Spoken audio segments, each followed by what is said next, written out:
US President Barack Obama has arrived in Israel with plenty of smiles, hugs and handshakes for everyone. His priorities on this trip to the Middle East, Iran and Syria. But as far as the stalled peace process with the Palestinians and Israeli goes, does Obama have anything to offer? This is Inside Story.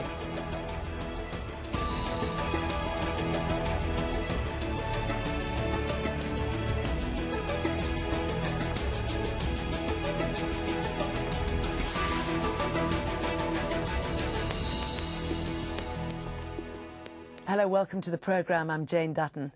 It's President Obama's first foreign trip since he began his second term in office, and his first to Israel as US President.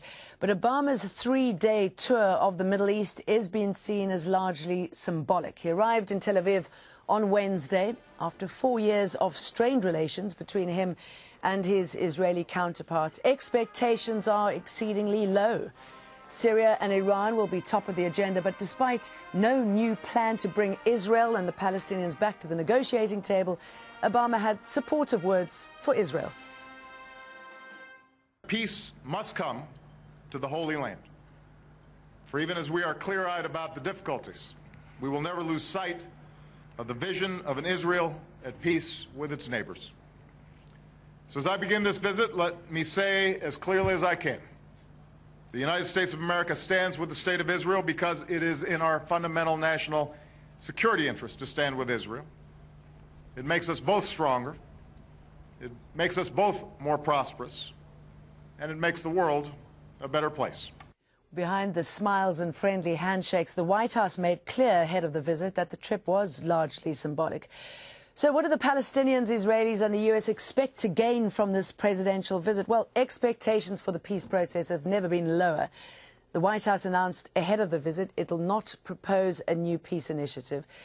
The trip is also a chance for President Obama and Netanyahu to reset their tense relationship. And as the security situation continues to deteriorate in neighbouring Syria, Israel will raise concerns the violence could threaten its borders. But top of the agenda will most likely be Iran. Israel wants to lower the bar for an attack on Iran should it get any closer to building a nuclear bomb. Obama will be trying to temper those expectations and refuse to commit to any military action.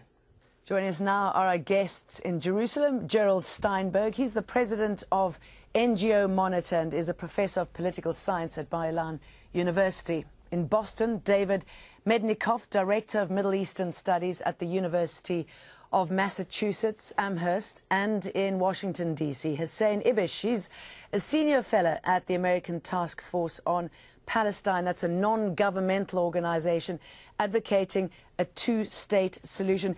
Gerald, did Barack Obama's words go down with Israelis? Did he say what they want to do here? Oh, I think very much so. He said almost exactly all the right words.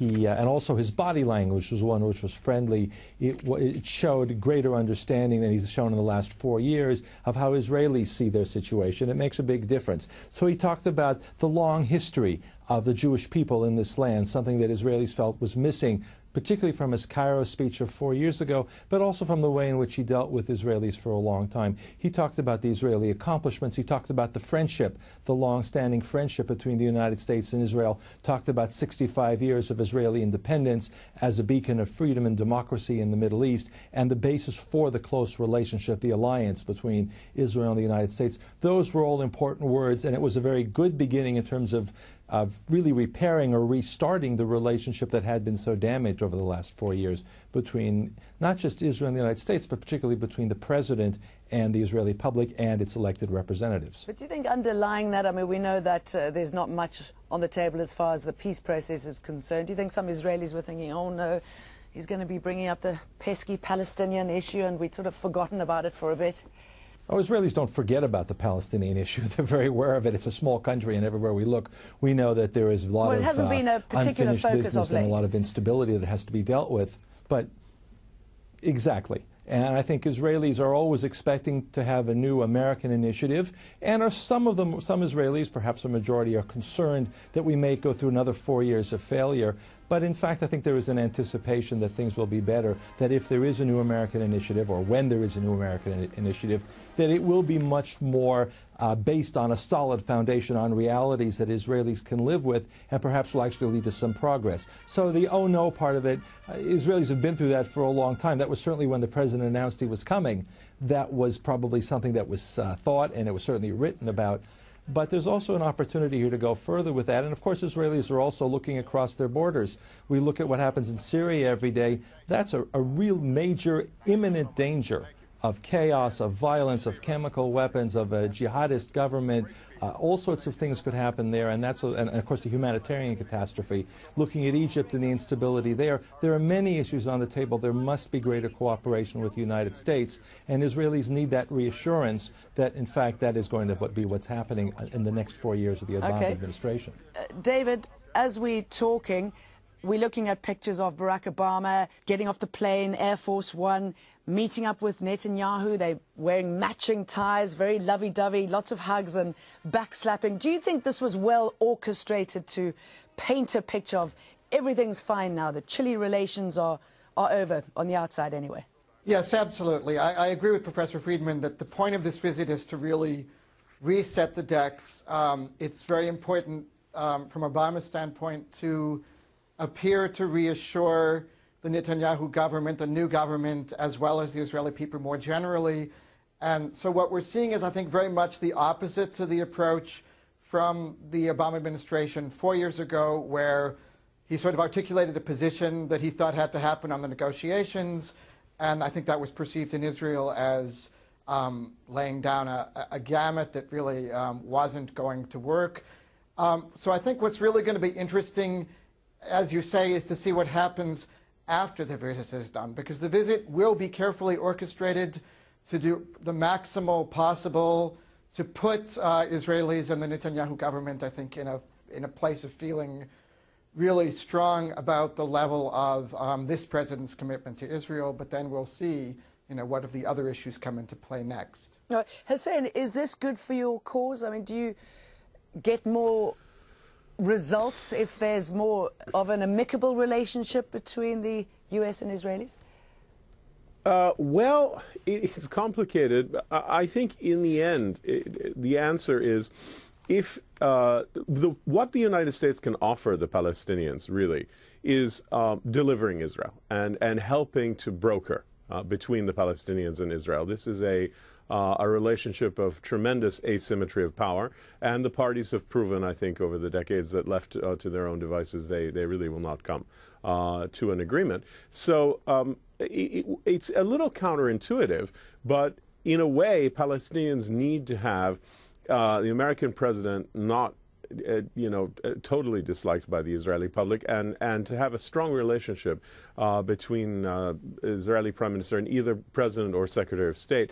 If you just look at the past 2.5 years of great tension, personal tension, between President Obama and Prime Minister Netanyahu, it certainly caused some difficulties between the political relations. It didn't affect the broader special relationship between Israel and the United States, but it damaged relationships between the two governments. But that didn't benefit the Palestinians at all. I mean, I don't see in any sense that they gained. So in a way, because in the end, what the Palestinians need the Americans to do is to broker and to help to deliver the Israelis, then yes, they need the United States to have a working relationship with Israel. Ultimately, though, one that involves pressure as well as inducements and tough love as well as simple hugs and backslaps. Okay, let's talk about that tough love a little bit later on, but you all seem to agree that what's happening, this closer relationship, is much better for both sides. But they are there, top of the agenda, we know, David, is Iran and Syria. What do you think they're going to try and work at there? Some sort of roadmap to dealing with these issues? Well, I think this is exactly the key, and it goes back to Hussein's point. What the Obama administration's learned, I think, from the past is that making loud public statements to try to pressure the Netanyahu government tends to backfire because Israelis are very easily, and with some reason, prone to believe that there are security threats at their doorstep. And at the moment, Syria certainly is such a threat. And, you know, the ongoing concern about Iran, you know, we never quite know how close Iran is. But the bottom line is that this is perceived as an existential threat to many Israelis. So what is going to happen for sure is that the Obama team will give many reassurances to the new government. Like that, what? Well, I mean, the Obama administration, you know, has benefited somewhat from the Arab uprisings in that it does enjoy reasonably good relationships with the governments that are in power throughout the region. I mean, not amazing relationships. You know, Syria is a very difficult situation right now, but to be sure, there are a variety of actors throughout the region that are working with various factions to see what's going to happen. So the administration is attempting to do more with respect to Syria. So in that regard, at the very least, the administration can say, we're on it, this is very important, we're going to follow up on this. With respect to Iran, you know, this is a really difficult balance because, of course, what Washington wants is to do all in its power to make it unlikely for the Israeli government to take any unilateral action. This has been a consistent policy. Okay, let me bring And so, Gerald in there. again, Do you think what we'll Obama see can convince Israel that Israel shouldn't go it alone as far as Iran is concerned? That the U.S. has Israel's back on this? This is an ongoing dialogue, and with some ups and downs and tensions. We've heard it for the last 3 or 4 years. Different views in the United States and in Israel about the time frame and what needs to be done and the potential use of military power. So I'm not sure there's going to be new ground to be broken. They're going to talk through it again and again and again. There are some new people in the government or people who've changed their positions. There's a new Israeli defense minister I would probably define as likely to be more hawkish than Mr. Barak. Moshe Bogi Ya'alon is now taking over and has stronger hawkish views on the need to stop Iran before it crosses the red line. So these things have to be continually talked about. The very fact that President Obama is here in Israel and talking to the Israeli leaders and to the Israeli public and doing all these photo ops is a way of making the words become more significant. Yes, we have your back, and we're not just talking about it, we're going to be here to help you out. We're going to continue to provide the military equipment that's necessary. We saw at the airport there were displays of the anti-missile intercept systems the United States has helped Israel develop, and that Israel has developed the technology for the United States. That emphasized the close relationship, the cooperation, gave the Israelis a certain amount of pride. Here we've done things that the Americans have not been able to do. That's important when I'm going to jump in here quickly. I mean, the real key here will be if Iran releases some sort of nuclear weapon or there's proof that Iran has a nuclear weapon, Israel will get involved. The question really is, I should imagine, what the response will be as far as Syria is concerned, if they do have some sort of dirty weapons, which was alluded to today. I think in some ways Syria is even more complicated than Iran, because Iran, there are red lines, and we can agree or disagree about where those are, but that's all been rehearsed and discussed. Syria is complete chaos. There's so many different factions. One of the issues that comes up, and I expect there'll be some discussion about this in private, is whether or not it would make sense for the West. The British and the French are talking about arming some of the factions, some of the rebels in Syria, but trying to keep those weapons out of the hands of the jihadis, who are the main danger, people who are al-Qaeda, who are actually implanting themselves now along the Golan Heights and the border with Israel. So, and how do we deal with possible transfer of weapons to Hezbollah? There are many, many scenarios. Israelis understand the Americans do not want to get physically involved in another war. At best, they might be able to lead from behind, like Libya, which didn't really turn out so well either right now. So Israel has to decide and talk over with the United States at the very top level what Israel might have to do for its own interests, where the United States could play a role, perhaps also in talking and leading NATO into playing perhaps some sort of a more robust and security-based, stabilizing-based role in Syria, and not another adventure of arming factions which nobody really knows what they're going to do and how they're going to go, and find that those weapons end up in the hands of jihadis. Okay, those let's are such talk about the changing situation in the region. Excuse me interrupting you there. Popular uprisings have changed the political landscape in the Middle East in the last 2 years. We certainly alluded to that. The Egypt from which Obama addressed the Arab and Muslim world is no longer ruled by Hosni Mubarak. Gone are the authoritarian governments and leaders in Tunisia, Libya and Yemen.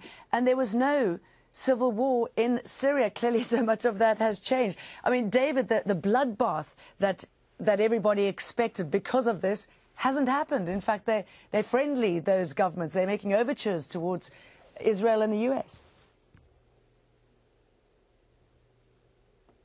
Yeah, I think that it's exactly right to bring the broad regional context in here, because what I think is interesting, as I mentioned, is that, you know, after this visit, what happens with the administration and how it approaches Israel will be very interesting to watch. And one of the things that's critical here is both the United States and Israel is well aware that the region is changing very rapidly, that there are these new governments that, you know, may right now play well with Washington and might even, in Egypt's case, play relatively well with Israel.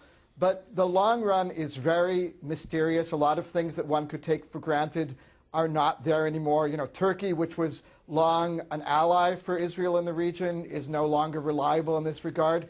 And what this means is that there's lots of people, both in Washington and in the broader United States and in Israel, who know that some sort of forward momentum on regional stabilization, which of course will involve the Palestinians, is going to have to get back on the table. Gerald, quite interesting that on the same day that Barack Obama arrives, an Israeli foreign ministry official has gone off to Egypt, first time since the revolution. Is that coincidental, the timing, or what do you think's behind that? It's hard to know. There have been some other talks that have been going on between Israel and Egypt over the last few months after the Morsi government came in.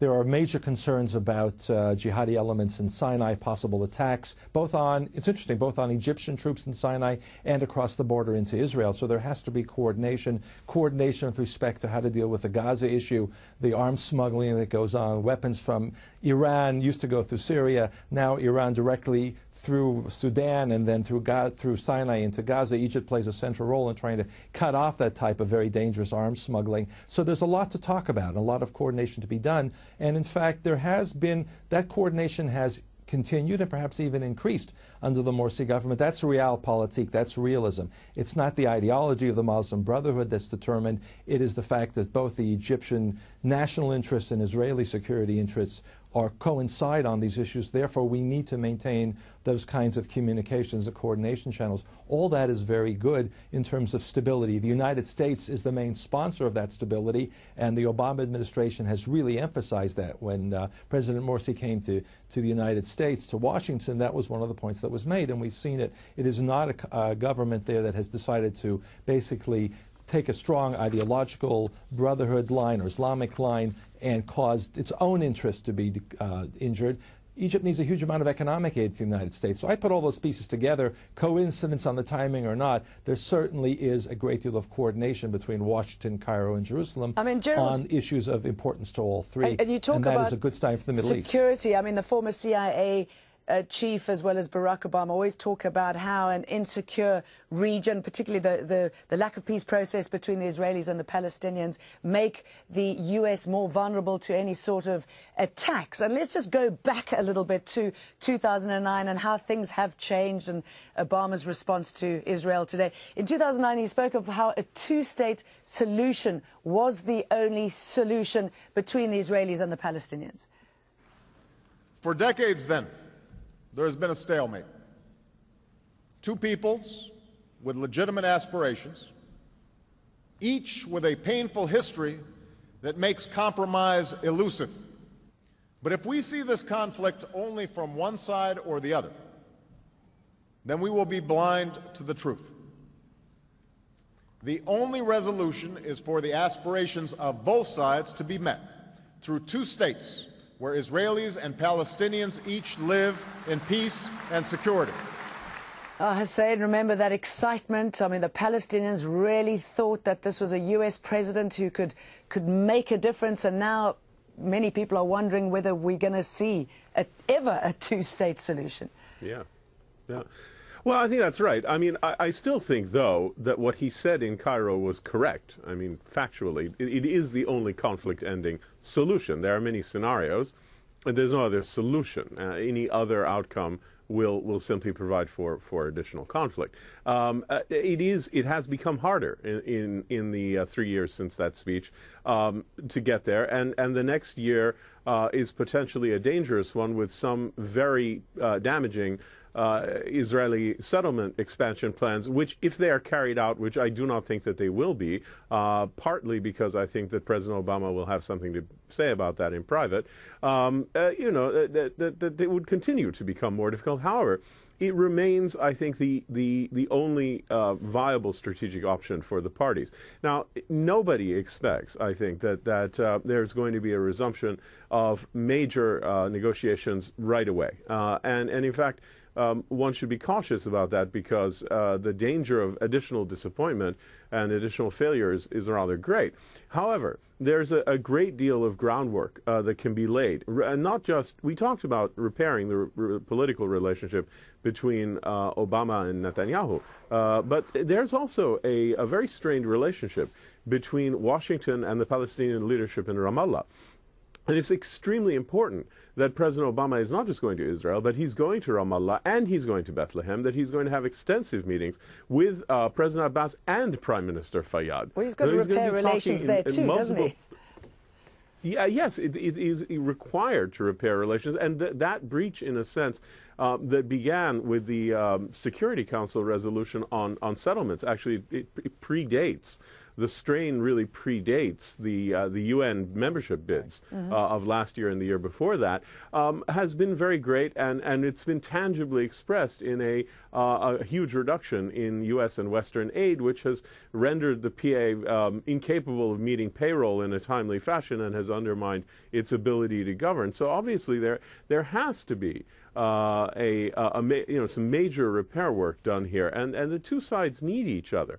And I think it's become very clear over the past few months that if the United States tries to express anger at the PLO diplomatic actions at the UN by undermining the ability of the PA to govern in Area A in the West Bank, the only beneficiary is Hamas. And I think that's become pretty clear. So I would expect I think there's some important elements that are missing it's going to be here. possible to do. Go ahead, Gerald. What's that? Can we go back a little bit further than that? I think Hussein is right, but he doesn't go far enough. Because when President Obama made his speech in Cairo, and then Prime Minister Netanyahu spoke at my university, Bar Ilan University, and accepted the legitimacy and the desire and the goal of a two-state solution, no Likud prime minister had ever talked about a Palestinian state. He was violating all sorts of ideological taboos and paid a price. And then he had a 10-month settlement freeze. And what did the Palestinian leadership, what did Mr. Abbas and Fatah and the PLO, what did they give in return? Nothing. Absolutely nothing. We had a 10-month settlement freeze. Mr. Netanyahu went as far as he could politically. Now, I'm sure Professor Steinberg knows that during... Hold on. Let me just finish this point. Let me just finish this point for a second. You've raised it... Oh, fine, go ahead. Go ahead, gentlemen. I'll make it very short, and that is that the Palestinians have to put something on the table. They have to put the refugee claims, the narrative, all of the apartheid mythology and all of the other campaigns that take place against Israel. They're not on the table in the sense that you do not hear Palestinian leaders say, we are changing our policy, we are open for negotiation. It's only about settlements. You yourself have only talked about settlements in this discussion, and not about other issues. I listen to David, why don't you jump in with some concluding words, because we've run out of time.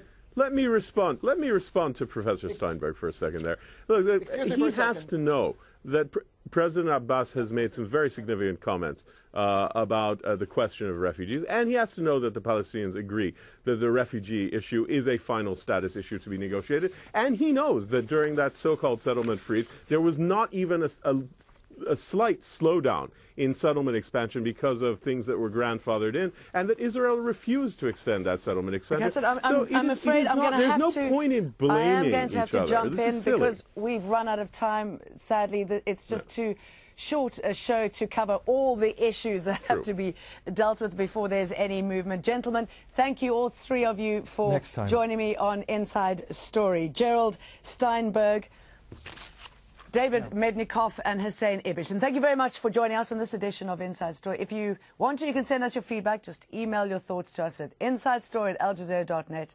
Thanks very much for watching. Goodbye for now.